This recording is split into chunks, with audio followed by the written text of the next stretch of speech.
That conversation resurfaces. Do Manchester City need a recognised number 9? Well, Phil Foden's playing as a false number 9 and it seems to be working pretty well, doesn't it, Owen?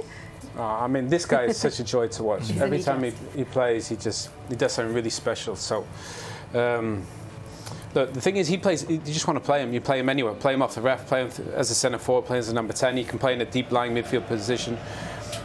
He's just impossible to stop. He's just so silky. His weight of pass, Joleon, is amazing. He just seems to get better every season. Yeah, he came onto the scene and obviously was so impactful, goals and assists pretty much every game. And he's just continued that form. And it's not even form anymore, it's just the way he operates. And I think he's undroppable at the moment. I think he's there with Bernardo Silva as the two most informed players that Pep's has at his disposal.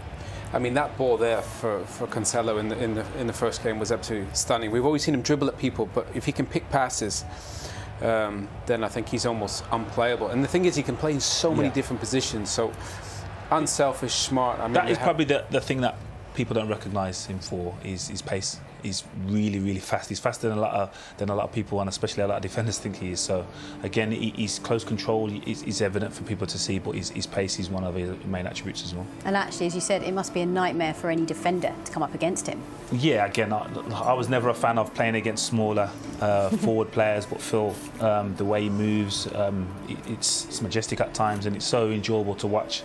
I think there's something about left-footed players that just look a little bit different, look a bit more attractive. But yeah, Phil Foden, we all know how much he loves the club and what this means to him. Yeah, he does love the club, and at one point in his career he had to make that decision, didn't he, as to whether he was going to go elsewhere and get more game time, or whether he didn't know whether he was going to end up spending more time on the bench or not. But he has evolved so much, and now, as you said, probably one of the first names on the team sheet, Owen. Yeah, I think he's undroppable with Bernardo Silva. I mean, Joleon and I were just saying there, he might be the most valuable player in this squad. And you think about some of the players that they have and the money they paid for a lot of these guys, Mahrez and De Bruyne. And De Bruyne on his day is one of the best players in all of Europe. But Phil is put himself into a category now where he is among probably one of the most valuable players in the whole world. That's how good he is. So and he must be learning so much from these players, like having De Bruyne around him and Silva and players of that level. Well, I think, you know, David Silva, De Bruyne, Bernardo Silva, but Phil's himself. And, you know, Phil Foden is going to go down as a very, very special player. He doesn't have to look at anybody else anymore. You look and you learn. But I think Phil now is at the point where even the older players are looking at Phil and thinking, this guy is different. I think there's evidence of that when you see like half-time and the games. You see him talking to more experienced players and dictating play and suggesting other things that could happen. So Phil Foden, he's warming and growing into the stature that we all expect him to do.